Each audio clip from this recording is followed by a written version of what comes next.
ఒక గొప్ప విషయం ఏంటంటే భగవద్గీత పుట్టింది ఎక్కడ అంటే మహాసంగ్రామం మధ్యలో.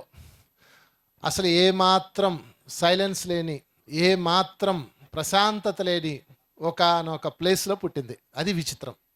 ఒక ప్రశాంతమైన ఆశ్రమ వాతావరణంలో, ఒక ప్రశాంతమైన మునుల మధ్య జరగాల్సిన చర్చ గలాబాలో జరిగింది. గలాబా. నేను చాలా చోట్ల గమనిస్తుంటాను. నాకు డిస్టర్బెన్స్ అండి, మీరెవరు మాట్లాడకండి అంటాం మనం. కానీ గుర్తుపెట్టుకోండి, మనకి ఏ డిస్టర్బెన్స్ లేదు. నువ్వు తీసుకుంటే ఉంటుంది, తీసుకోకపోతే ఉండదు. కనుక మహాభారత సంగ్రామంలో కృష్ణుడు అర్జునుడిని అడిగిన మొట్టమొదటి ప్రశ్న చెప్తాను మీకు. అదేంటి అంటే, ఎందుకు విషాదం చెందుతున్నావు అంటాడు. ఏడుస్తున్నావు అన్న పదం వాడు కృష్ణుడు. మీరు ఎప్పుడు కూడా అర్జునుడు ఏడ్చాడు అంటారు. చాలామంది పండితులు కూడా ఈ పదం వాడతారు, అర్జునుడు ఏడ్చాడు అని. అసలు అర్జునుడు ఏడవలేదు. ఏడుపు అంటే నాకేదన్నా జరిగింది, లేకపోతే నా వాళ్ళకి ఏదన్నా అయిపోతుంది అని వచ్చే దాని పేరు ఏడుపు. వేదన అంటే ఏంటంటే, వేదన అంటారు దాన్ని. వేదన అంటే ఏంటంటే తనకే సంబంధం లేని వాళ్ళకి, పైగా శత్రువులు, వాళ్ళకి కష్టం కలుగుతుంది అని వచ్చే దాని పేరు విషాదము.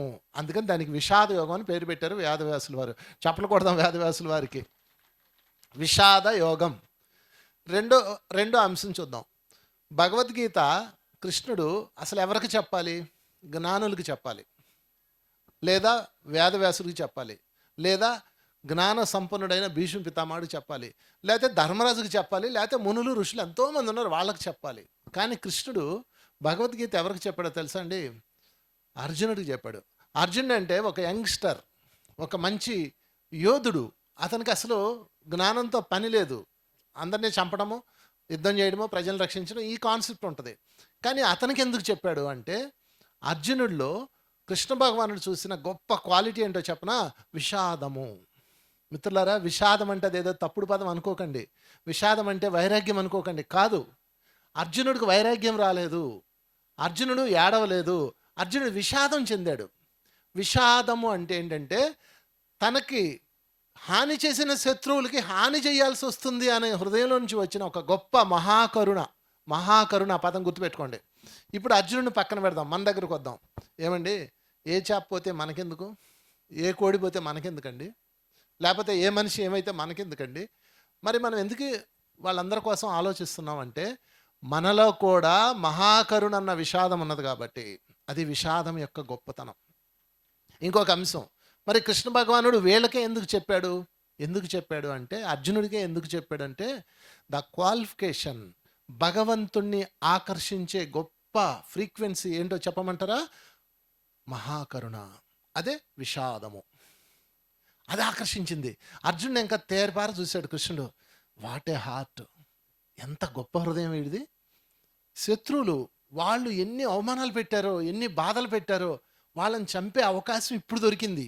పాశుపతాస్త్రం సిద్ధంగా ఉంది. కానీ ఏమంటున్నాడు? నకాంక్షే విజయం కృష్ణ, నా చరాజ్యం సుఖానిచ. నాకు యుద్ధము వద్దు, ఆ సుఖాలు వద్దు, నాకు ఏమొద్దు, నేను ఇంటికి వెళ్ళిపోతా, నేను చంపలేను అంటున్నాడు. చూసారా? మళ్ళా ఇంకొక అంశం, తన బంధువర్గాన్ని చంపాల్సి వస్తుందని బాధపడ్డాడు అంటున్నారు. కాదు, బంధువర్గం కాదు. అక్కడ శత్రువులు అందరూ బంధువులు కాదు, బోల్డ్ మంది ఉన్నారు అక్కడ, 10,000 మంది సైన్యం ఉన్నారు. వాళ్ళందరూ కూడా తల్లులు ఏమైపోతారు, వాళ్ళ భార్యలు ఏమైపోతారు, పిల్లలు ఏమైపోతారు అని వేదన చెందుతున్నాడు. ఇది భగవంతుడిని ఆకర్షించింది. ఇది నోట్ చేసుకోవాలి మనం. అంటే మనం కూడా ఎప్పుడూ కూడా, వాడు ఎంత ఎదవైనా, మనల్ని ఎంత హింస పెట్టినా, ఇందాక వారు చెప్పారు కదా, జిల్లెల్లమ్మ మూడిని, ఆమెను ఎంత బాధ పెట్టినా వాడిని దగ్గర తీసుకొని అన్నం పెట్టింది. అది విషాదం అంటే. అది భగవంతుడిని ఆకర్షిస్తుంది.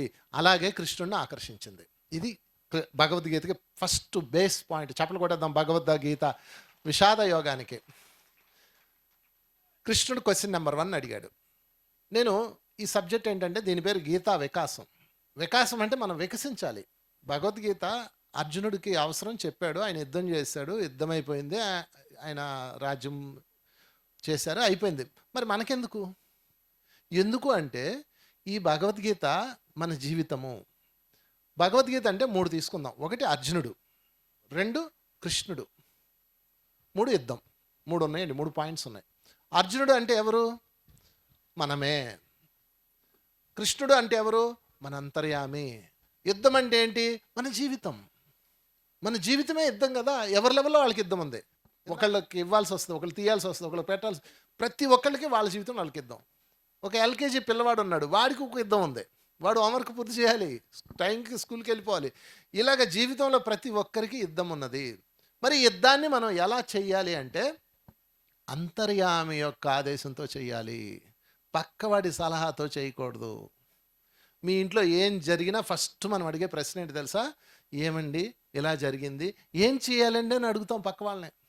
అంతకన్నా దౌర్భాగ్యం ఇంకోటి లేదు. మీరు ఎప్పుడు పక్క వాళ్ళని అడగండి. మీ అంతర్యామి అనేది ఒకటి ఉంది కదా, అదేం చెప్తుందో అది చెయ్యాలి. అది భగవద్గీతలో మనం నేర్చుకోవాల్సింది. ఇప్పుడు మళ్ళీ భగవద్గీతకి వెళ్దాం. అంటే నేను భగవద్గీతలో ఏం జరిగింది, మనం మన జీవితంలోకి ఎలా అన్వయించుకోవాలనేది చెప్తూ వెళ్తాను. అందుకని దీనికి గీతా వికాసం అని పేరు పెట్టాం. భగవద్గీతలో అడుగుతున్నాడు కృష్ణుడు అర్జునుడిని, నాయనా ఎందుకు వేదన చెందుతున్నావు అన్నాడు.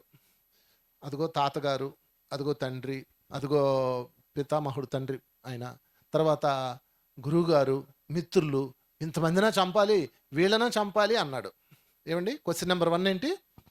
ఎందుకు వేదన చెందుతున్నావు? ఆన్సర్ ఏంటి? ఇదిగో నా ముందు చూడు ఎంతమంది ఉన్నారో, వాళ్ళందరూ ఎవరు?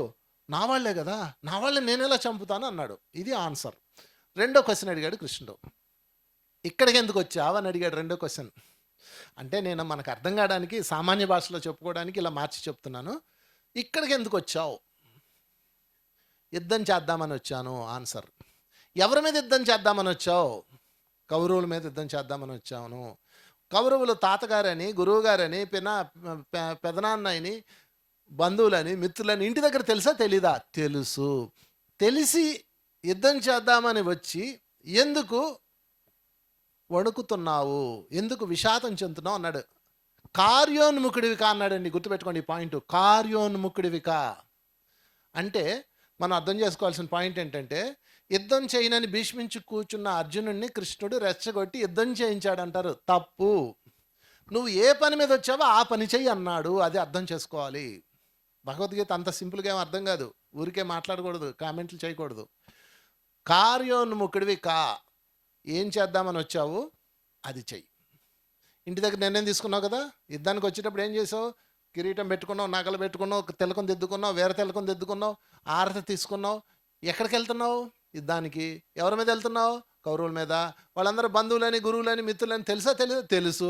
మరి తెలిసి వచ్చి సీన్లోకి వచ్చి ఎందుకు విషాదం చెందుతున్నావు? కార్యోన్ముఖుడివిక. ఇది భగవద్గీత. ఓకే అండి, కొంతవరకు ఒక చాప్టర్ వరకు. దీన్ని మన లైఫ్లోకి తీసుకొద్దాం. ఏమండి, మీకు మీ జీవితంలో పెళ్లి చేసుకునేటప్పుడు తెలుసా తెలీదా?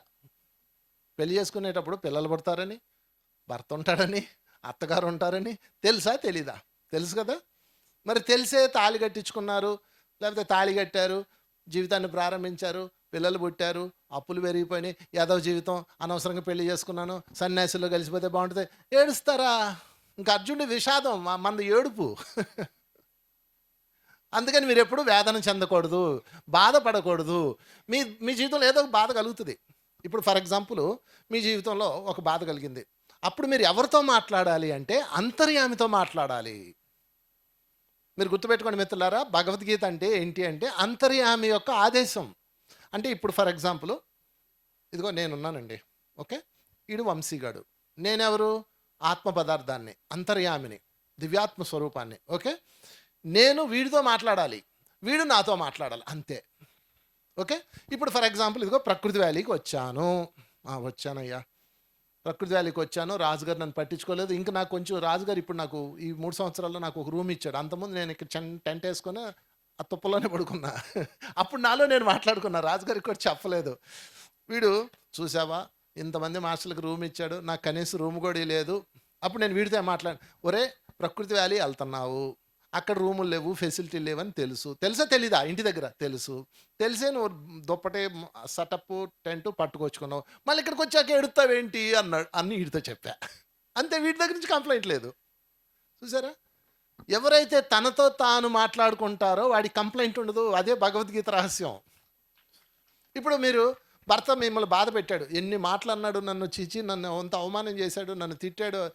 అప్పుడు నీతో నువ్వు మాట్లాడాలి. అమ్మాయి పెళ్ళి చేసుకున్నావు, చేసుకునేటప్పుడు తెలీదా? పెళ్లి చేసుకునేటప్పుడు చూసా లేదా? మీ అమ్మగారిని చూడలేదా నువ్వు? మీ అమ్మగారు మీ నాన్నగారితో బాధలు పడింది, ఆయన ఎన్నోసార్లు అవమానించాడు, బంధువులు అవమానించారు, తిట్టారు, చూసావు కదా. చూశాను. మరి చూసి పెళ్ళి ఎందుకు చేసుకున్నావు అంటే నీకు అన్నీ తెలిసే చేసుకున్నావు కనుక కార్యోన్ముఖుడివిగా ఇప్పుడు ఏం చేయాలి అది చెయ్యి. ఇంకొకడు ఉంటాడు, వాడు పిల్లలు పుట్టారు, డబ్బులు లేవు, ఫీజులు లేవు, అదో జీవితం సన్యాసుల్లో గెలిచిపోతే బాగుంటుంది, హిమాలయాలు వెళ్ళిపోతే బాగుంటుంది అంటాడు. ప్రతి ఒక్కడు ఈ మాట మాట్లాడతాడు.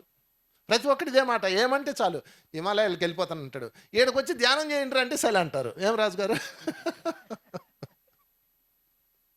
నాకు ఎంత నవ్వొస్తుంది అంటే ఇలా చూసి మాట్లాడితే హిమాలయాలు అంటారు. చాలామంది ఈ పదం వాడతారు, హిమాలయాలకు వెళ్ళిపోతాను అంటారు. హిమాలయాలు ఏమన్నా అడ్డానా, ఖాళీగా ఉందనుకుంటున్నారా? అక్కడ దాకా అక్కర్లా, మీరు ఇంట్లో కూర్చొని 1 గంట ధ్యానం చేయండి, కుదరదు మళ్ళా. అంటే మనం కంప్లైంట్స్తో బతుకుతున్నాము, మనల్ని మనం క్రిటిసైజ్ చేసుకొని బతుకుతున్నాము. ఇప్పుడు నీతో నువ్వు మాట్లాడాలి.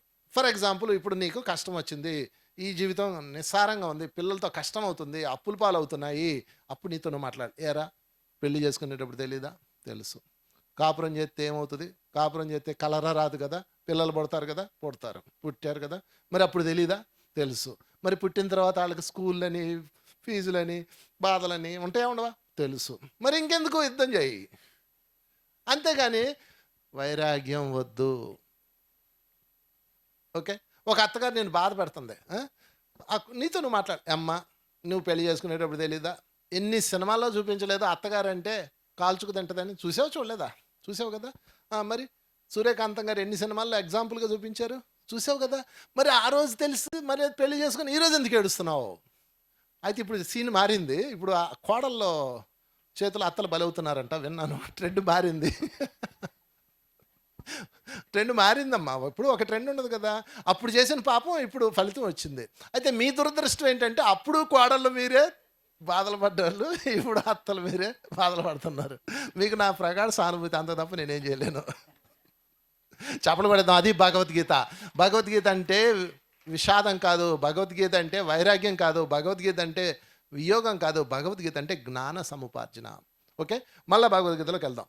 కృష్ణుడు అడుగుతున్నాడు, అర్జున ఆన్సర్ ఇచ్చాడు. అంటే కార్యోన్ముఖుడు ఇవి ఈ రోజు నుంచి మీరు ఏం చేయాలంటే, మీ లైఫ్లో ఏం జరిగినా ఇది నాకు ముందే తెలిసే నేను ఎంపిక చేసుకున్నాను కాబట్టి చేసి తీరాలి. దానికి ఏ ఆయుధం వాడతావు అన్నది నీ ఇష్టం. అక్కడ నువ్వు నీకున్న సమస్యని ఎలా డీల్ చేస్తావు అన్నది నీ ఇష్టం. ఇందాక పిఎంసి వాళ్ళ మీటింగ్లో నాకు ఒక పాయింట్ మర్చిపోయా, ఇప్పుడు గుర్తొచ్చింది. పత్రిసారికి నేను ఫోన్ చేశాను. నందప్రసాద్ గారు చనిపోయిన 3 రోజులు తర్వాత పత్రిసారికి ఫోన్ చేశా. సార్ పాపం వీళ్ళకి చాలా టైట్గా ఉంది సార్, చాలా కష్టంగా ఉంది సార్, చాలా దాన్ని ప్రెజర్ ఉంది సార్, వర్క్ ప్రెజర్ ఉంది సార్ అన్న. అంటే సార్ సింపుల్గా ఉన్నాడు తెలుసా, అయ్యో పాపం అలా అయిందా అంటాడు అనుకున్నా. కానీ ఆయన ఏమన్నాడు తెలుసా, ఇక్కడ ఎలాగే ఉంటుంది ఆయన, ఇలా లేకపోతే ఆశ్చర్యం అన్నాడు ఆయన. ఇంకేం మాట్లాడతాం. అందుకే జ్ఞానులు ఎప్పుడూ కూడా భౌతిక జీవితాల్లో కష్టం అనిపించదు వాళ్ళకి. అది ఎందుకని నీ ప్రణాళికలో భాగం. నువ్వు యుద్ధరంగంలోకి వచ్చేసావు, ఇంకా మీరు మర్చిపోండి, ఇంక అయిపోయింది సినిమా. ఏమండి, అసలు పుట్టకుండా హాయిగా పైలోకాల్లో ఉండే ఆత్మలు ఎన్నోన్నాయి తెలుసా? హాయిగా ఉంటాయి అవన్నీ, హాయిగా ఇలా చూసుకుంటూ ఉంటాయి. మనం లేదు నేను కిందకి వెళ్తాను, ఒడిచేస్తాను, చింపేస్తానని, దూకేస్తానని మనం కిందకు వచ్చాం. మరి వచ్చినప్పుడు చూపించాలి కాబట్టి వెనతిరిగి చూడకుండా మీరు ఏ ప్లాట్ఫారం మీద ఉన్నారో అది చేసుకుంటూ వెళ్ళిపోవాలి. అదే కార్యోన్ముఖుడివి కనుక ఈరోజు నుంచి మీకు ఏ కష్టం వచ్చింది, అప్లోడ్ వచ్చాడు, కష్టాలు ఈఎంఐలు కట్టాలి. ఏమయ్యా ఈఎంఐలు తీసుకునేటప్పుడు తెలియదా కట్టాలని? అదేంటోనండి అప్పుడు తెలియదు ఎవరికి. ఒక 10 లక్షలు కొనేస్తాం ఇల్లు, నెల కట్టేటప్పుడు మనకి కష్టం అనిపిస్తుంది. చూసారా? అందుకని మీరు కార్యోన్ముఖులు అవ్వాలి అంతే. ఈ పదం బాగా గుర్తుపెట్టుకోండి. కార్యోన్ముఖుడిని కావాలి అంటే నీ దగ్గర ఏ ఆయుధాలు ఉన్నాయి, ఏ ఇంటెలిజెన్స్ ఉంది, ఏ ప్రణాళికలు ఉన్నాయి, దాని ప్రకారం వెళ్ళిపో. నీకు దారి అయితే ఉంది. గుర్తుపెట్టుకోండి మిత్రులారా, దారి ఉంది. ఒక సర్కిల్లో 360 డిగ్రీలు ఉంటాయి. 1 డిగ్రీ పోయింది. మన పొరపాటు ఏంటి తెలుసా, ఆ పోయిందాన్నే చూస్తుంటాం. ఇంకా 359 359 డిగ్రీస్ ఉన్నాయి, మనం దాని వైపు చూడం. అంటే ఒక సమస్యకి 359 ఆప్షన్స్ ఉన్నాయి. బాగా గుర్తుపెట్టుకోలేదు మీరు. మనం ఆ పోయిందాన్ని ఇంకా చూస్తూ విషాదం చెందుతూ ఉన్నాము. అది మానేసి ఈ 359 సపోర్టర్స్ వైపు దృష్టి పెట్టి కార్యోన్ముఖులు కావాలి. That is Bhagavad Gita. మరొకసారి ఫైనల్గా చెప్పలు కొడేద్దాం. మరొక అంశంలోకి వెళ్దాం. విషాదం తర్వాత అర్జునుడికి ఇంకా ఏమైందంటే, కృష్ణ నువ్వు చెప్పింది బాగుంది, కరెక్టే, నిజమే, నేను ఎంత బుద్ధిలేనోడిని, ఇంటి దగ్గర నాకు తెలుసు, వెల్లుల్లి పెట్టుకున్నప్పుడు తెలుసు, అంతా వచ్చాను. కానీ ఏదో లోపల ఒప్పట్లేదు, ఆ మనసు ఒప్పట్లేదు. కృష్ణ, నువ్వు చెప్పింది కరెక్టే, నేను ఒప్పుకుంటున్నా, ఐఎమ్ అగ్రీ విత్ యూ. మనసు ఒప్పట్లేదు అయ్యా, నాకు ఏం చేయమంటావు అని అడిగాడండి. దాని పేరు సరెండర్నెస్. ఎప్పుడైనా సరే మిత్రులారా, మీరు మీ అంతర్యామితో మీకు కుదరినప్పుడు మీకన్నా హయ్యర్ డైమెన్షన్ వారితో సరెండర్నెస్లోకి వెళ్ళిపోవాలి. అదే గురువు. ఎప్పుడైనా మీరు నలుగురికి సరెండర్ అవ్వాలి ఈ లోకంలో, ఇంకెవ్వడికి అవ్వకండి. తల్లి, తండ్రి, గురువు, దైవం, ఈ నలుగురికి సరెండర్ అవ్వచ్చు. ఈ నలుగురే, ఊళ్ళో వాళ్ళందరికీ అవ్వకండి. ఎవడేం చెప్తే అది వినకండి. నలుగురికి. ఈ నలుగురిలో తల్లి తండ్రి ఎక్కువ భౌతికంగా ఉన్నారు కాబట్టి ఇప్పుడు ఆధ్యాత్మికంగా ఉంటే ఓకే, భౌతికంగా ఉంటే వాళ్ళని ఇంకా గౌరవించి పక్కన పెట్టండి. గురువు అండ్ దైవం, ఇవి వాళ్ళకి సరెండర్ అయితే వాళ్ళు గైడ్ చేస్తారు.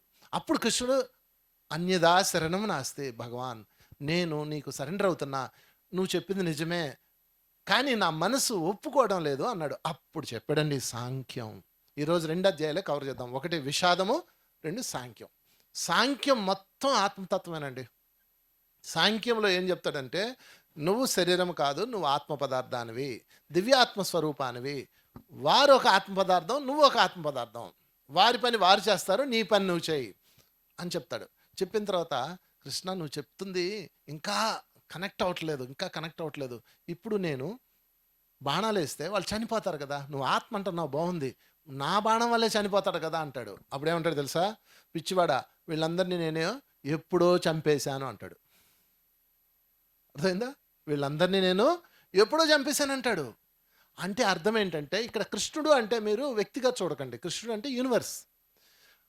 ఎవడి మరణాన్నైనా యూనివర్స్ ఎప్పుడో డిసైడ్ చేసింది. ఇంకా నువ్వేంటి మాట్లాడుతున్నావు? ఇంకా అర్జునుడు ఒక కారణం ఉంది, నేను బాణం వేస్తే చనిపోతాడన్న కొంచెం అన్న ఉంది కాబట్టి అర్జునుడు కాస్తన్నా రైటు, మనం 100% రాంగు. ఎలా చెప్పనా, నాకు ఫోన్ వచ్చింది, సార్ మా మా తండ్రి గారు చనిపోయారండి అని. అవునమ్మా బాధపడకు, ఆయన ఆత్మ పదార్థం చక్కగా ఉంటాడు, అది చెప్తున్నా. కాదండి, ఆయన చనిపోయినందుకు నాకు బాధ లేదండి, ఆయన పలానా హాస్పిటల్కి తీసుకెళ్ళలేక చనిపోయాడని అందరూ అంటున్నారండి అని చెప్తారు. ఈ చనిపోయిన వాళ్ళందరికీ ఉన్న పెద్ద ఇష్యూ చెప్పమంటారా, వాళ్ళు దూరమైనందుకు ఉండే బాధ ఒక 20% అయితే, ఇలా చేయలేకపోయామనే బాధ 80%. ఏందో అంతా మీ చేతిలో ఉన్నట్టు. వాళ్ళని ఆల్రెడీ భగవంతుడు చంపేశాడు ఎప్పుడో. అర్థమవుతుందా? అంటే వాళ్ళ మరణ శాసనాన్ని వాళ్ళ జనన చక్రంలో ఎప్పుడో విధాత రాసేశాడు. మధ్యలో మీరేంటి హాస్పిటల్ తీసుకెళ్ళేది, మీరేంటి అక్కడ తీసుకెళ్ళేది, మీరేంటి ఇక్కడ తీసుకెళ్ళేది? వాళ్ళు ఏం బతకరు మీరు అనుకుంటున్నారేమో. ఒకవేళ బతకాలని వాళ్ళు అనుకుంటే బతుకుతారు, అది వేరే లెక్క, అది సంకల్ప శాస్త్రం, అది పక్కన పెడదాం. కనుక ఈరోజు మీరు ఈ పాయింట్ బాగా గుర్తుపెట్టుకోండి. ఎవరికన్నా ఇళ్ళకి వెళ్ళినప్పుడు, ఎవరన్నా మిత్రులు వచ్చినప్పుడు ఈ విషయంలోనే మాట్లాడతారు. వాళ్ళు చనిపోయారు, ఇళ్ళకెళ్తే అయ్యో కొంచెం ముందు తెచ్చుంటే బాగుండేదే, కొంచెం ముందు హాస్పిటల్ తీసుకెళ్తే బాగుండేదే, ఇలా మాట్లాడతారు. దానంత అజ్ఞానం ఇంకోటి లేదు. మీరు ఎక్కడికి తీసుకెళ్ళండి, వాళ్ళు మరణించాల్సిందే. ఎందుకంటే వాళ్ళ మరణ శాసనం అయిపోయింది, విధి నిర్ణయం అయిపోయింది, వాళ్ళ ఆత్మ నిర్ణయించుకుంది నేను ఉండనని. మీరు ఎలా డిసైడ్ చేస్తారు? పరీక్షిత్ మహారాజ్ స్టోరీ మీకు తెలుసు కదా. పరీక్షిత్ మహారాజు ఇన్నో రోజు చనిపోతాడని ఆయనకి ఇన్ఫర్మేషన్ వచ్చింది. ఓకే, ఆయన ఏం చేశారు, మనం పాముల నుంచి ప్రమాదం ఉంది, ఆయన చనిపోకూడదు, అప్పుడు ఆయన యజ్ఞం చేయించాడు. మృత్యుంజయ యజ్ఞం వల్ల 1000 మందితో బ్రాహ్మణులతో పెద్ద యజ్ఞం చేయించాడు. దేశం అంతా చేయించారు, ఎక్కడెక్కడో చేశారు, ఏదేదో చేశారు. ఆ తర్వాత ఆయన ఇంకా సెక్యూరిటీ కోసం ఆయన ఏం చేశారు తెలుసా, ఒక 30-40 అంతస్తుల ఒంటి స్తంభం మేడ కట్టుకున్నారు. ఒంటి స్తంభం మేడలో పై ఫ్లోర్లో ఉన్నాడు. మెట్లు ఎక్కి వెళ్ళాలంటే ప్రతి సైనికుడిని చెక్ చేసి వెళ్ళాలి. అలాగా 100 మంది సైనికులను పెట్టారు. పైన అద్దాలు, ఆ పైన బిల్డింగ్కి అద్దాలు వేస్తారు, పైనుంచి కూడా ఏం పాములు పడకుండా. 7వ రోజు పూర్తయింది. 7వ రోజు ఒక బ్రాహ్మణుడు వచ్చి అంటే కథల్లో తక్షకుడు బ్రాహ్మణ రూపంలో వచ్చి చంపేశాడని చెప్తారు కథ. అంటే మామూలు వాళ్ళకి అర్థం కాదు కాబట్టి అలా చెప్తారు, మీరు జ్ఞానులు కాబట్టి మీకు చెప్తున్నా. అసలు విషయం ఏంటంటే, పరీక్షిత్ మహారాజ్ మైండ్లో ఏముంది, మృత్యు ఉన్నది, మృత్యు శాసనం అయిపోయింది. ఆయన ఏం చేశారు, అంతా పూర్తి చేశారు, జాగ్రత్తలు తీసుకున్నారు, పైన మేడ మీద కూర్చున్నారు. ఈ పండు పట్టుకొని వచ్చాడు బ్రాహ్మణుడు. ఆయన అంతా చెక్ చేశారు, ఎక్కడేం లేదని. పండు తీసుకొచ్చి, అయ్యా యజ్ఞం పూర్తి చేశాం, ఇదిగో యజ్ఞఫలం స్వీకరించండి అని ఇచ్చాడు. ఆయన దాన్ని పట్టుకొని జస్ట్ ఇలా ఓపెన్ చేశాడు, నారింజ పండు ఏదో సంథింగ్ తీగని అందులోంచి చిన్న పురుగు వచ్చింది, చిన్న పురుగు తెలుసు కదా, నారంజెస్లో యాపిల్స్లో సన్న పురుగు ఉంటుంది చూడండి, అది అంతా పాములా ఉంటుంది, ఇలా ఊగుతా వెళ్తుంది సన్నగా, ఇలా ఇలా ఇలా అంటుంటుంది కదా, అది అలా బయటకు వచ్చింది. బయటకు రాగానే దాన్ని చూసి ఈయన ఆల్రెడీ మైండ్లో ఏముంది, పాము పాము ఉంది కదా, దాన్ని చూసి ఆయన పా గుండెకాయ ఆగిపోయింది, గుండె చనిపోయారు ఆయన, అంతే క్లోజ్. అంటే కథల్లో రమ్యంగా ఉండాలి కాబట్టి తక్షకుడు చిన్న పురుగులా వచ్చి పెద్ద సర్పం అయిపోయాను అని చెప్తారు, అంతే కదా. ఆయన దృష్టిలో చూస్తే అది పెద్ద సర్పమే, అవునా కదా. అంటే మృత్యువు వన్స్ డిసైడ్ అయ్యాక అది ఎక్కడున్నా ఎలా ఉన్నా వచ్చి తీరుతుంది. ఒక్క దారి అయితే ఉంది, మృత్యుంజయం అనే ఒక దారి ఉంది. ఆ దారి ఏంటి అంటే వాళ్ళు ఆత్మశక్తి పెంచుకొని నేను అప్పుడే చావను కొంతకాలం జీవిస్తానని సంకల్పం కనుక పెట్టి సాధన పెంచుకుంటే వాళ్ళ లైఫ్ ఎక్స్పెండ్ అవుతుంది. అది నేను ఎన్నో చూశాను, నా అనుభవం కూడా సొంత అనుభవం ఉంది. సరే, అది పక్కన పెడదాం. ఈరోజు మనం నేర్చుకోవాల్సిన పాయింట్ ఏంటంటే, అర్జున నేను వీళ్ళని ఎప్పుడో చంపేశాను, వాళ్ళ మృత్యువుని, వాళ్ళ యొక్క మరణ నిర్ణయాన్ని ఎప్పుడో రాసేశాను అంటాడు. పదాలు పక్కన పెట్టేయండి, నార్మల్ భాషలో చెప్పుకుందాం. అంటే విధాత ఎప్పుడో రాసేశాడు కదా, మీరు ఎందుకు ఇంకా బాధపడుతున్నారు? మీ ఆత్మీయులు చనిపోయినప్పుడు ఏమండి, అసలు ఇరుగు పొరుగు అంత చెత్త మాటలు వినకండి ఎప్పుడు కూడా. పత్రికారికి వాళ్ళ గురువుగారు సదానంద యోగి ఏం చెప్పారో తెలుసా? నాయన సుభాష్, ఆయన్ని సుభాష్ అంటారనమాట, నాయన సుభాష్ లోకులు ఏనప ముక్కు కాకులు అని చెప్పారు. చెప్పలు కొడదామమ్మా సదానంద యోగి గారికి. లోకులు ఎనప ముక్కు కాకులు, కాకి కాదు ఎనప ముక్కు కాకి, దానికి ఎనప ముక్కు ఉంటుంది అని ఎప్పుడు ఆయన అప్పుడే చెప్పేశారు. అది పత్రికారి యొక్క రహస్యం, విజయ రహస్యం. అందుకని ఆయన లోకులు మాటలు వినడం, ఎప్పుడు పాజిటివ్ వేవ్స్ తీసుకుంటారు. మీ లోకులు వచ్చి ఏం చెప్తారు? అయ్యో ఇంకొంచెం హాస్పిటల్కి ముందు తీసుకెళ్తే బతికుండేవాడే, ఈ హాస్పిటల్ కాదు ఆ హాస్పిటల్ తీసుకెళ్తే మీ వాళ్ళు బతికుండేవాళ్ళే పొడుస్తారు. మీ అజ్ఞానం అది. మీరు క్లారిటీ తెచ్చుకోండి ఫస్ట్. ఇది విధి నిర్ణయించినది. మీరు ఎలా బాధపడతారు, వాళ్ళు ఎలా మాట్లాడతారు? అజ్ఞానము. అందుకే సాంఖ్యయోగం చదవండి. భగవద్గీత సాంఖ్యంలో ఇదే ఉంది. మీరు నేను ఈ మధ్యన ఒక సీరియల్, తెలుగు సీరియల్లో ఒకటి చూశాను, తెలుగులో ఎక్కడో చూస్తాను అప్పుడప్పుడు, కామెడీ సీన్ చూశాను, జబర్దస్త్లో చూసా. అందులో చమ్మక్ చంద్ర ఉంటాడు. చమ్మక్ చంద్ర డాక్టర్ దగ్గరికి వెళ్తాడు. ఇతనికి హార్ట్ ప్రాబ్లం ఏదో వస్తుంది, డాక్టర్ దగ్గరికి వెళ్తానే ట్రీట్మెంట్ ఇచ్చి, అబ్బా తగ్గిపోయిందయ్యా, 5 నిమిషాలు లేట్ అయ్యి ఉంటే నువ్వు చచ్చిపోయాడు అంటాడు. ఆ డాక్టర్ కర్మగాలి అంటాడు కదా, అవునా డాక్టర్ గారు థ్యాంక్ యూ అండి అంటాడు. ఇంటికి వెళ్ళి అంటాడు, ఏం తెలియదు నేను ఇంటికి వెళ్ళను, మళ్ళా వస్తే అందుకని నేను నీ దగ్గరికి వస్తానంటాడు. నా దగ్గరికి ఎందుకు రా, ఇంటికి పోరా అంటాడు. నో నేను వస్తానని వాడు బండెక్కి ఇంటికి వెళ్తాడు. వాళ్ళ ఆవిడ అంటది, ఈడేవిడ ఈడేసుకొచ్చావు అంటది. అమ్మో 5 నిమిషాలు అయిపోతే నేను ఇంటికి వెళ్ళను, మీరు మీ పక్కనే ఉంటానంటాడు. సరే చావు, ఆడికి అన్నం పెట్టు అంటాడు. ఆడికి అన్నం పెడుతుంది వాళ్ళ ఆవిడ, పక్కనే కూర్చొని అన్నం తింటాడు. వరే ఆడు పోరా అంట వాడు. సరే బెడ్రూమ్లోకి వెళ్ళి పడుకుంటాడు. ఆయన భార్య పడుకుంటే మధ్యలోకి వచ్చి పడుకుంటాడు. ఒరే ఇక్కడికి ఎందుకు వచ్చారంటే, పక్క రూమ్ నుంచి ఇక్కడ రావడానికి మళ్ళీ టైం పట్టింది, నాకు ఏదన్నా వస్తే 5 నిమిషాలు అయిపోదా అంటాడు. దీని అంత చెత్త డైలాగ్ ఇంకోటి లేదు. 5 నిమిషాలు ముందు వచ్చింటే బతికేవాడు, లేదా 5 నిమిషాలు ఆలస్యం ఉంటే చచ్చిపోయాడు. ఏందండి పిచ్చి మాటలు? ప్రతి సినిమాలో ఈ డైలాగ్ ఉంటుంది. అమ్మా 5 నిమిషాలు లేట్ అయితే ప్రాణం దక్కేది కాదమ్మా, ఎందుకు వీళ్ళ చేతిలో ఉన్నట్టు. మళ్ళా చూడండి భగవద్గీత, మళ్ళా చదవండి. వీళ్ళ మరణాన్ని ఎప్పుడో రాసేసాను, ఎప్పుడో పుట్టక ముందే. నువ్వేంది ఇంకా మాట్లాడతావు? కనుక మిత్రులారా, ఈరోజు నుంచి ఎప్పుడు కూడా దాన్ని తీసుకోవద్దు. అర్జునుడికి చెప్తాడు, నువ్వు వీళ్ళని ఏదో బాణం వేసి చంపేస్తాను అనుకుంటున్నావేమో నాయన, వీళ్ళ మరణాలు డిసైడెడ్, కనుక నీ పని నువ్వు చేయి. ఎంత అద్భుతం అండి భగవద్గీత. కరెక్ట్గా అర్థం చేసుకొని మన జీవితంలో కనుక మార్చుకుంటే, భగవద్గీతలో ఉన్న క్రీమింగ్ అంతా తీసుకుంటే అద్భుతంగా ఉంటుంది. తర్వాత సెక్షన్లోకి వెళ్దాం. అర్జునుడు మళ్ళీ అంటాడు, బావా నువ్వు చెప్పింది చాలా బాగుంది, నిజమే, వీళ్ళని ఎప్పుడో నువ్వే రిసైడ్ చేసావు, కానీ నేను ఇప్పుడు బాణం వేసి చంపడం వల్ల పాపం వస్తుంది కదా అంటాడు. పాపాన్ని బయటికి లాక్కొస్తాడు. పాపం రాదా? పైగా వీళ్ళందరూ చంపేస్తే గురువుని చంపడం ఎంత పాపం, అసలు గురువుని తిట్టడమే పాపం, గురువుని చంపడం ఎంత పాపము, అదెంత పాపం, ఇదంత పాపం అంటాడు. అప్పుడు దాని మీద క్లారిటీ ఇస్తాడు. కర్మణ్యే వాధికారస్తే మా ఫలేషు కదాచన. నాయన నీ కర్మను నువ్వు చెయ్యి, నీ కర్తవ్యాన్ని నువ్వు చెయ్యి. 2 బాగా అర్థం చేసుకోండి. ఈ చిన్న లూప్ లైన్ ఉపయోగించుకొని చాలామంది తప్పు చేస్తున్నారు. ఏంటి అంటే, యుద్ధరంగంలో కృష్ణుడు చంపడం పాపం కాదన్నప్పుడు మనం కోడిని తింటే పాపం ఏంటి? ఈ ప్రశ్న నన్ను అడిగిన వాళ్ళు ఉన్నారు. మన మన కోడిని తింటే పాపం ఏంటండి? యుద్ధరంగంలో మనుషులనే చంపితే పాపం లేదన్నాడు. ఏమండి అసలు కొంచెమన్నా మీకు అంతర్యామి ఉందా? యుద్ధరంగం ఒకటి, కోడి జీవితం ఒకటేనా? యుద్ధరంగం అంటే ఒక గ్రౌండు. ఆ గ్రౌండ్‌లోకి వెళ్ళి అంగీకారంతో ఇద్దరు వస్తారు అంగీకారంతో. నువ్వు తేల్చుకుందాం, నేను తేల్చుకుందాం. ఇద్దరిలో ఎవడు గెలిస్తే వాడు. ఎవడు గెలిస్తే వాడిది రాజ్యం. That's all. అక్కడ అంగీకారం ఉంది కదా! అది పాపం అవ్వదు. కోడి దాని బతుకు బతుకుతా, ఒక చేప దాని బతుకు బతుకుతా, ఒక మేక దాని బతుకు బతుకుతా జీవిస్తుంటే నువ్వు వెంటబడి దాన్ని చంపావు. అది అది అంగీకారం ఉందా? ఇంత చిన్న లాజిక్ మిస్ అయ్యారు మీరు. అంగీకారం గుర్తుపెట్టుకోండి. అందుకని సృష్టిలో అంగీకారం ఉంటే పాపము కాదు. అది సృష్టి యొక్క నియమం. ఇక్కడ యుద్ధరంగంలో అంగీకారం ఉంది. ఇద్దరు యుద్ధం చేద్దామని వచ్చారు కదా! అప్పుడు పాపం ఎట్లా అవుతుంది? అది అవ్వదు. అందుకని ఎప్పుడైనా సరే మీరు అంగీకారం తీసుకోండి. అమ్మ అర్థమైందా? అందుకని మీరు ఎప్పుడన్నా యుద్ధం చేయాలనుకోండి, అంటే నీ భర్తతో నువ్వు యుద్ధం చేయాలనుకో, కర్ర ఏదో తెపాలో తీసుకుంటావు కదా, జయ తెపాలో ఒకటి పట్టుకో.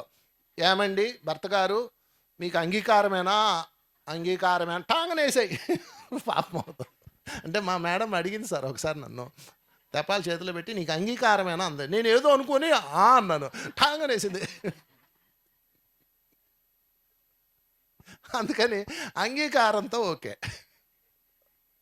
ఇది విశ్వనియమం. ఇది విశ్వనియమాన్ని ఎలా కూడా వాడుకోవచ్చు అనమాట. అందుకని అంగీకారం. ఇప్పుడు కోడి ఉంది, కోడితో నువ్వు యుద్ధం చేయి, అది గెలిస్తే నిన్ను తింటుంది, నేను గెలిస్తే అలా తింటుంది, అప్పుడు కర్మ ఉండదు. చూసారా? అందుకని పాపము అంటే నాయన ఇది పాపము కాదు, ఇది చాలా సున్నితమైన అంశం. ఇది అర్థం చేసుకోవాలంటే చాలా లోతుకి వెళ్ళాలి. మీరు ఏదో పైపైన చూసి అంతమందిని చంపాడు పాపం అంటుందండి అనేస్తారా? ఇంకొక అంశం చెప్తాం. మహాభారత సంగ్రామం పూర్తయ్యాక వీళ్ళందరూ కలిసి తమకి కళంకం అంటిందని చెప్పేసి కళంకం పోగొట్టుకోవడానికి వెళ్ళిన సంఘటనలు కూడా ఉన్నాయి. ఆ పాపం పోగొట్టుకోవడానికి సంఘటనలు కూడా ఉన్నాయి. కృష్ణుడు ఎక్కడ దీన్ని పాపం అని చెప్పడు. హింస వేరు, యుద్ధము వేరు మిత్రులారా. రెంటికి తేడా ఉంది. హింస అంటే ఎవరు అంగీకారం లేకుండా నీ యొక్క బలంతో దాష్టికంతో నువ్వు మరొక ప్రాణిని పెట్టే బాధ పేరు హింస. అది పాపము, అది కర్మ. దానికి దీనికి లింక్ ఎలా పెడతారు? అందుకని అర్జునుడికి చాలా క్లియర్గా చెప్తాడు, నాయన ఇది సంగ్రామం. ఇంకొక అంశం, ఇప్పుడు యుద్ధాలు జరుగుతున్నాయి. మన దరిద్రం చూడండి. మహాభారత సంగ్రామము గ్రౌండ్లోకి వెళ్ళి కొట్టుకున్నారు. ఎవరు పోవాలి వాళ్ళు పోయారు, ఎవరు ఉన్నారో వాళ్ళు ఉన్నారు. అది వాళ్ళు అంగీకారంతో జరిగింది. కానీ ఇప్పుడు యుద్ధాలన్నీ ఎక్కడ జరుగుతున్నాయండి? మనుషులు దేశాల మధ్య జరుగుతున్న యుద్ధాలు ఊళ్ళ మీద వచ్చి పడిపోతున్నాయి. ఎంత దారుణమైన యుద్ధాలు తెలుసా ఇప్పుడు జరుగుతున్నది? ఎంత నర హింస జరుగుతుందో తెలుసా అండి? ఇదంతా తప్పు. యుద్ధం చేస్తే కొట్టుకోండి, ఒక గ్రౌండ్కి వెళ్ళండి, అక్కడ తెలుసుకోండి బలాబలాలు. మీరు ఎవడు గెలిస్తే ఆడది. ఓకే, అది చెప్తాడు. పాపం గురించి చాలా క్లారిటీ ఇస్తాడు. సరే బాబా అంతా బాగుంది, కానీ నాకు ఇంకొక డౌట్ ఉంది. అదేంటంటే ఇప్పుడు యుద్ధం చేసేద్దాం బాబా, అయితే మరి వాళ్ళు చనిపోతే వాళ్ళ పిల్లల పాపం వాళ్ళ పరిస్థితి ఏంటి అంటాడు. అప్పుడు కృష్ణ ఏమంటాడంటే, అరే ఇందాక నుంచి చూస్తున్నాను నీ కథ, వాళ్ళు చచ్చిపోతారు వాళ్ళు చచ్చిపోతారు వాళ్ళు అసలు ఏంటి నీ కాన్ఫిడెన్సు? ఏమో నువ్వు చచ్చిపోతావేమో అంటాడు. ఓకే, నువ్వు చచ్చిపోతావేమో, అందుకని యుద్ధం చేయి. నువ్వు బాణం వేసావు, వాడు తగిలింది, వాడు చనిపోయాడు అనుకో, పై లోకాలకి వెళ్తాడు. నువ్వు కింద లోకాల్లో రాజ్యాన్ని భోగిస్తావు. అంటే నువ్వు గెలిస్తే రాజ్యాన్ని భోగిస్తావు, నెంబర్ 1. ఒకవేళ వాడు యుద్ధం చేసి నువ్వు వాళ్ళు వేసిన బాణాలకి వాళ్ళ పవర్తో నువ్వు చనిపోయావు అనుకో, చచ్చి పై లోకాలకు వెళ్తావు. పై లోకంలో ఏముంది? అక్కడ కూడా రాజ్యం భోగమే, స్వర్గమే ఉంది. అంటే చస్తే అది భోగిస్తావు, బతికితే ఇది భోగిస్తావు. రెండు భోగాలే కదా, కమాన్ స్టార్ట్ యువర్ డ్యూటీ అంటాడు. అర్థమైందా? చూడండి, మీరు కర్మతో బాధతో చనిపోతే నరకమా ఇవన్నీ పక్కన పెడదాం. ఇక్కడ సత్యం యొక్క పనిలో ఉన్నావు, ధర్మం యొక్క పనిలో ఉన్నావు, నువ్వు ధర్మ ప్రచారంలో ఉన్నావు, ధర్మం యొక్క రక్షణలో ఉన్నావు. అది వీరమరణం. దాని పేరేంటి? వీరమరణం. అందుకే చాలామంది ధ్యానం చేసేవాళ్ళు, ధ్యానం ప్రచారం చేసేవాళ్ళు ఆ ప్రచార మార్గంలో శరీరం విడిచిపెడతారు, ఆ డ్యూటీలో శరీరం విడిచిపెడతారు. వాళ్ళు ఖచ్చితంగా వీర స్వర్గమే. వాళ్ళు ఎంత బ్యాలెన్స్ ఉన్నా కానీ వాళ్ళకి వీర స్వర్గం ఉంటుంది. దానికి మన నందప్రసాద్ ఎగ్జాంపుల్ చెప్పకూడదు. మన నందప్రసాద్కి అలాంటి మాస్టర్స్ ఎంతోమంది, ఆయన పేరు గుర్తులేదు నాకు, ఎక్కడో తెనాలి దగ్గర అనుకుంటా, తెనాలి రేపల్లె మాస్టర్ సుధాకర్ చెప్పకూడదాం, సుధాకర్ మాస్టర్కి. అతను కూడా ధ్యాన ప్రచారం చేయడానికి వ్యాన్లు వెళ్తున్నారు. ఆ బండి డ్రైవరు డ్రైవ్ చేస్తున్నాడు, ఇతను పక్కన కూర్చున్నాడు, వెనక ఇద్దరు కూర్చున్నారు. ఆ ధ్యాన ప్రచారం చేసి తిరిగి వస్తా వస్తా ఆ బండి కాలువలోకి పడిపోయింది. నైటు కాలువలోకి పడిపోవడంతో ఆ డ్రైవర్ దూకేసి వెళ్ళిపోయాడు. ఈ డోర్ రాలేదు. అతను ఇలా నిశ్చలంగా కూర్చొని ప్రాణం విడిచిపెట్టాడు. ఎంత అద్భుతమైన మాస్టర్, చెప్పలు కొడదాం ఆయనకి. ఇలాంటి 100 కేసులు ఉన్నాయి నా దగ్గర. కొటాళ్ళ సుధాకర్ కూడా అంతే. ధ్యాన ప్రచారం చేస్తూ వెళ్తే రైల్వే స్టేషన్లో హార్ట్ అటాక్ వచ్చింది, అక్కడే ప్రాణం విడిచిపెట్టాడు. వీళ్ళందరిది వీర స్వర్గం. ఎందుకంటే ధర్మం యొక్క పనిలో ఉన్నారు. అందుకని ఎప్పుడు ఒకటి కోరుకుందాం, ధ్యాన ప్రచారం చేస్తున్నప్పుడు, ధర్మకార్యం మీద వెళ్తున్నప్పుడు ప్రాణం పోవాలి. మన కడప ఓబయ్య గారు కూడా ఈ మధ్యన అలాగే శరీరం విడిచిపెట్టారు. కడప ఓబయ్య గారు, వారికి కూడా చెప్పలు కొడదాం. ఎందుకంటే అది వేరు స్వర్గం. ఏదో పాప పనిలోనో డబ్బుల కోసం వెళ్ళినప్పుడు వాడు డబ్బులకి టెన్షన్ పడిపోయో చచ్చేదానికన్నాను, ఇది రైట్ కదా. సో అర్జునుడికి చెప్తున్నాడు, నాయన నువ్వు వేరే స్వర్గానికి వెళ్తావు, ఎందుకని ధర్మకార్యం మీద ఉన్నావు. లేదు, వాడు వీర స్వర్గానికి వెళ్తాడు, నీకు రాజ్యస్వర్గం వస్తుంది. రెండూ మంచిదే కదా, కామా నువ్వు డ్యూటీ అంటాడు. ఇక ఆఖరిగా ఒక పాయింట్ చెప్పి క్లోజ్ చేద్దాం. కృష్ణ, నువ్వు చెప్పింది బాగానే ఉంది, యుద్ధం చేస్తాను, స్వర్గం వచ్చింది, అంతా ఓకే, కానీ ఫైనల్గా ఇప్పుడు నేను గెలుస్తానంటావా అని అడుగుతాడు.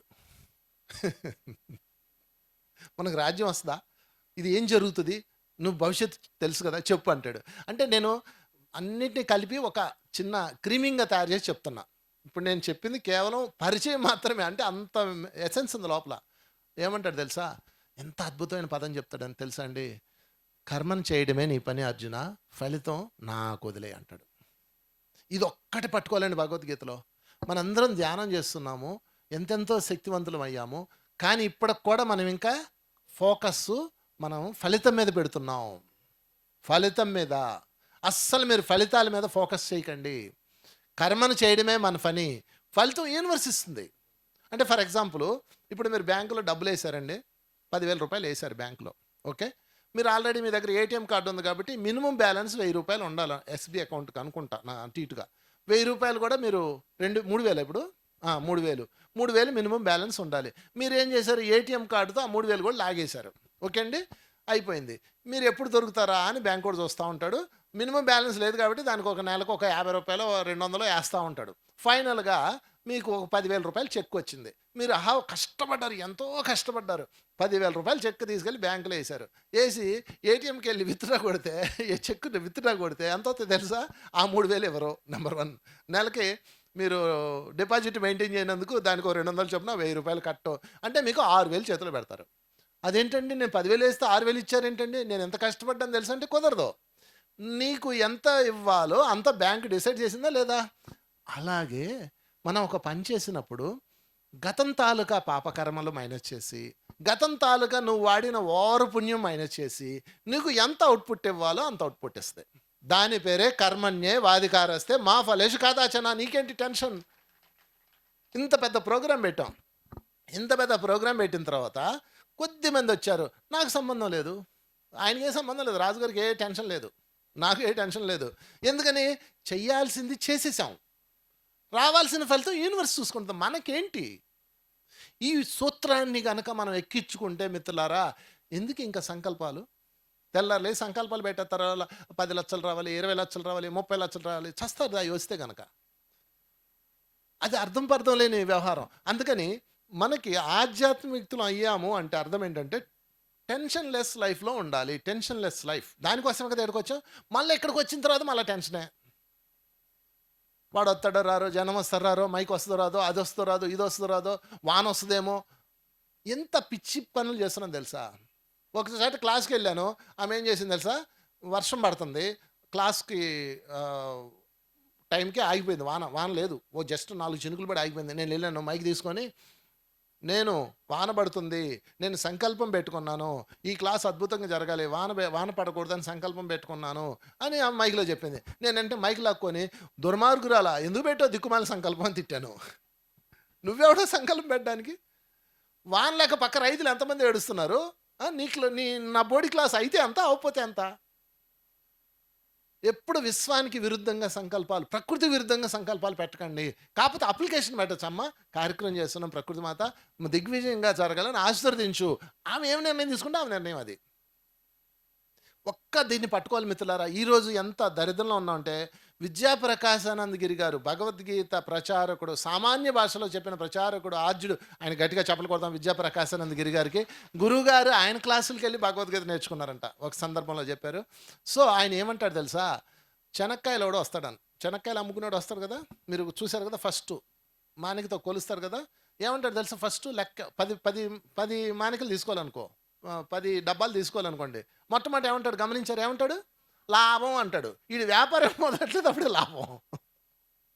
చూసారా, ఇదంతా పక్కనెట్టండి. మీ పిల్లల దగ్గరకు వద్దాం. మీరు మీ పిల్లలకి రోజు వదలగొడతారు ఒక మాట, రేయ్ క్లాస్ ఫస్ట్ రావాలి, స్టేట్ ఫస్ట్ రావాలి, జిల్లా ఫస్ట్ రావాలి. ఎన్ని మాటలు మాట్లాడతామండి. అసలు ఇది చదవలేదు, ఎగ్జామ్కి వెళ్ళలేదు, ఎగ్జామ్ రాయలేదు, ఇంక ఇంటికి రాలేదు, మీరు అప్పుడే రిజల్ట్ మీరు ఇచ్చేస్తారా? ఒక అమ్మాయి నా దగ్గరకు వచ్చింది, అయ్యా మా అమ్మాయి టెన్షన్, మా అమ్మాయికి విపరీతమైన టెన్షను.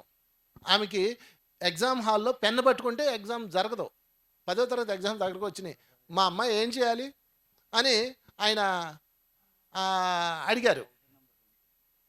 అడిగితే అమ్మాయిని నా దగ్గర తీసుకురా అన్న.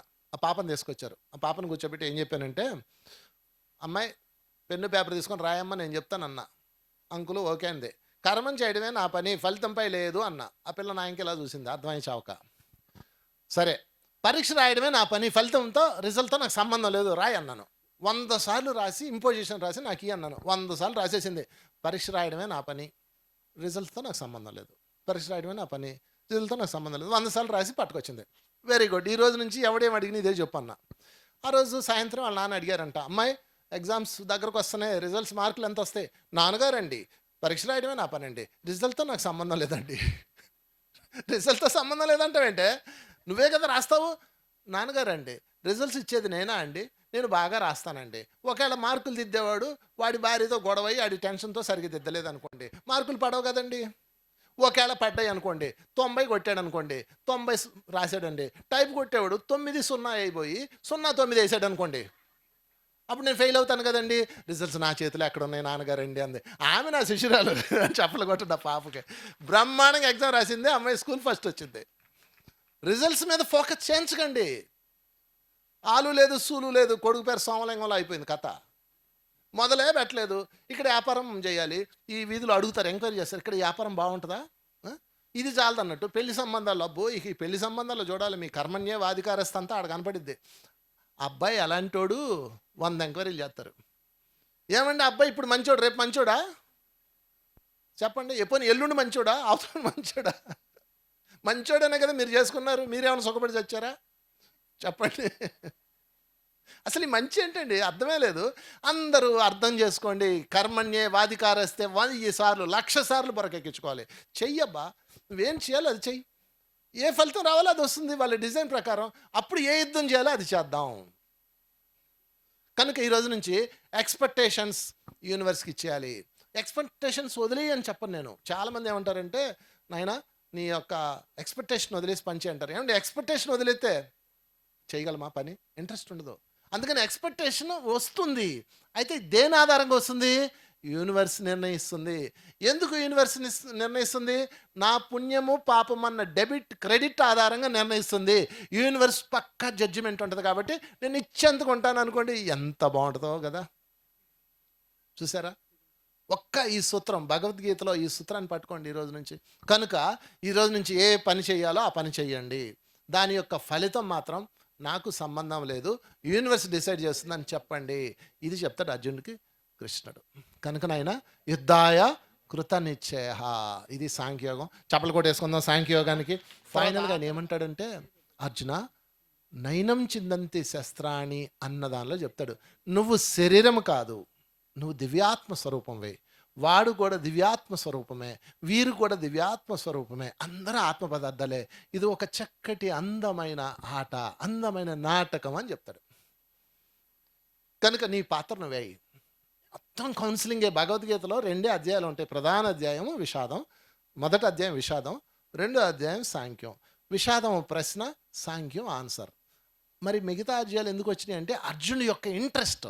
అబ్బా ఏం చెప్పావు కృష్ణ, అసలు ఇన్నాళ్ళు నువ్వు ఇన్ని విషయాలు నాకు ఎందుకు చెప్పలేదు, ఎంత అద్భుతంగా చెప్తున్నావు, ఇంకా చెప్పవా ప్లీజ్ ప్లీజ్ అంటాడు. దాంతో మొత్తం క్రీమింగ్ అంతా వచ్చింది.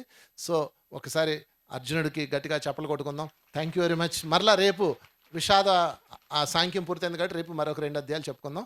మరి ఇంత చక్కటి అవకాశం ఇచ్చిన రాజగపతిరాజు గారికి, ప్రకృతి వ్యాలీకి మరొకసారి ధన్యవాదాలు. Thank you. జై శ్రీకృష్ణ.